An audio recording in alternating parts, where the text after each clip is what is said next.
This just revealed a lot about the Montreal Canadiens' upcoming season as Kent Hughes gives a pretty rough update on Kirby Dach, but what he said in there's a silver lining about the recovery of Kirby and how it will impact the Habs at the start of the season. We got to dive into that, plus his quotes on Ivan Demidov, which somehow it just gets better every single day. We're going to break down all of what Kent Hughes said, but also an article from the Hockey News outlines a certain center from the Western Conference who has had a very consistent career, a former 40-goal scorer that could very well be a great fit for the Montreal Canadiens. All that coming up on this episode of Habs Digest. And you know what, Jesse? Let's start with our boy Ivan Demidov, because Kent Hughes, he was talking about everything. This article from NHL.com is linked down below. Please go check it out. He said more than just what we're showing in this video. Absolutely worth a read. But let's just start with, what he had to say about Ivan. So I felt like we started to notice and figure things out throughout that 5 games in the playoffs in terms of how much time he had or he didn't have. And then we've seen him through the summer. His work ethic is unparalleled. He's been in Montreal skating, working out, and skating again,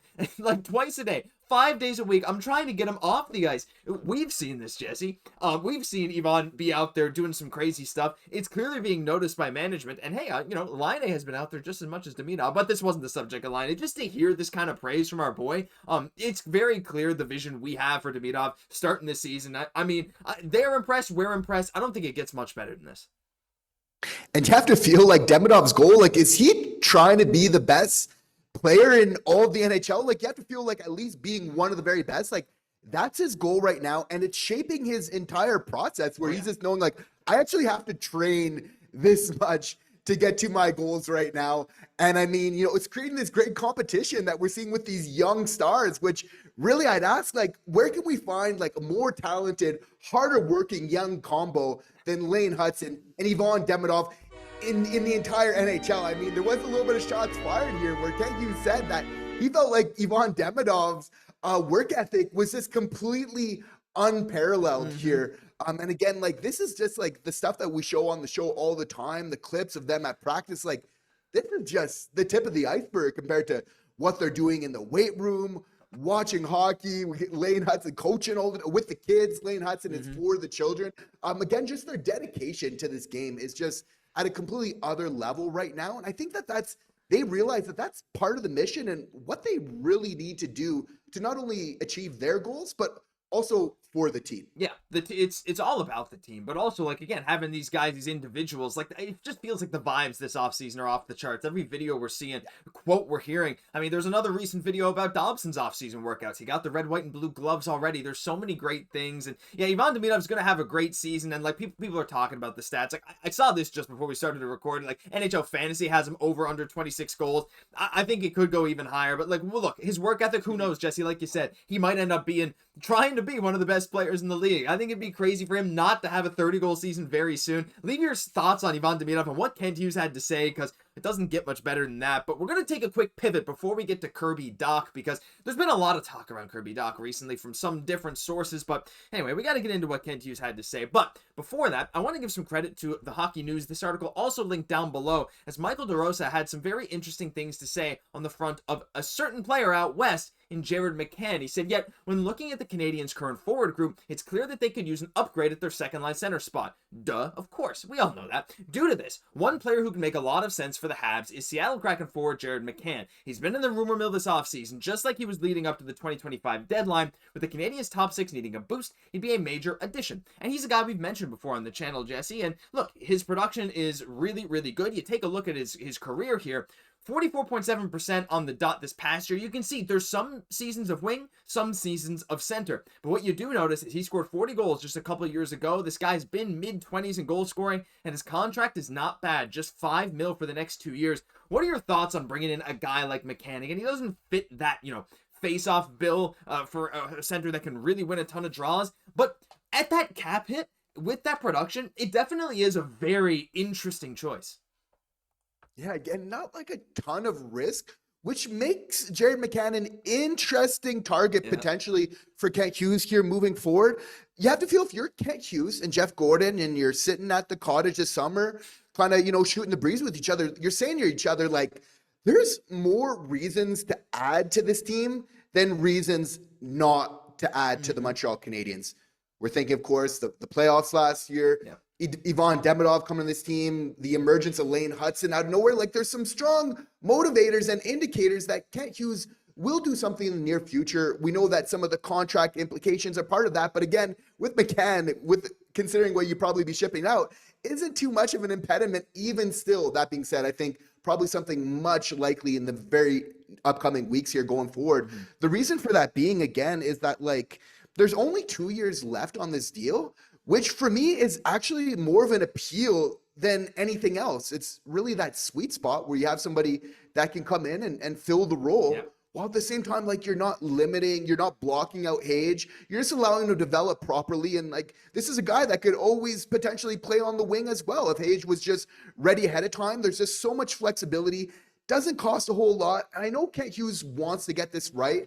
And it makes a lot of, like, you know, there are some positives here. He wants to definitely do the right move, which, you know, I think it's right to be cautious a certain way. But again, one of those factors that you have to consider in all of this, as you mentioned, Josh, like Jared McCann scored 40 goals just 2 years ago. So what does that mean? Like the goal scoring is clearly there.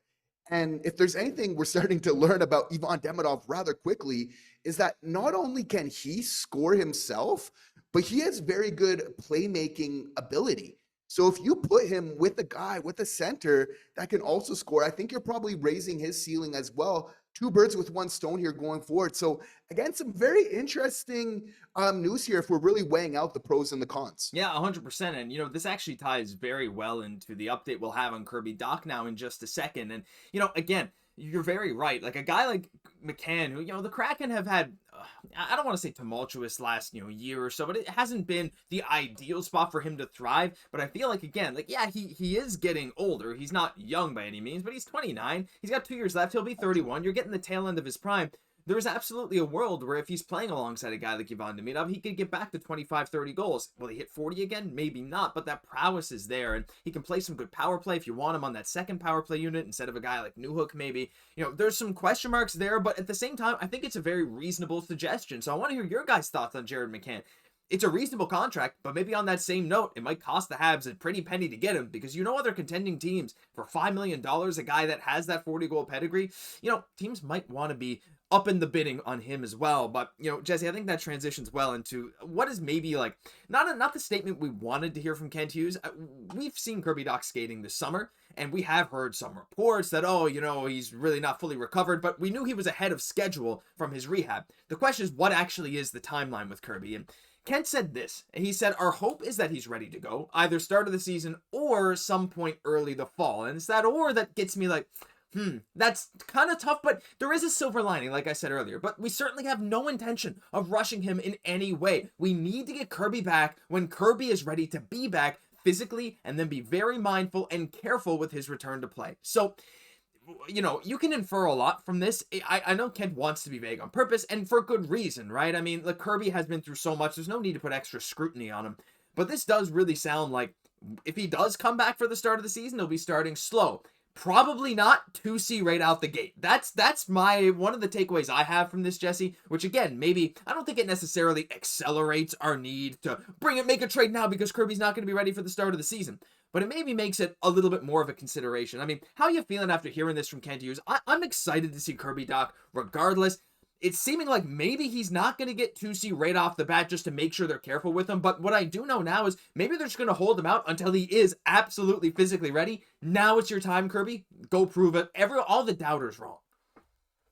For me, I'm personally not too worried about this update. I think Kent is just being cautious given the situation with Kirby Dach, and probably rightfully so, of just trying not to set the expectations too high.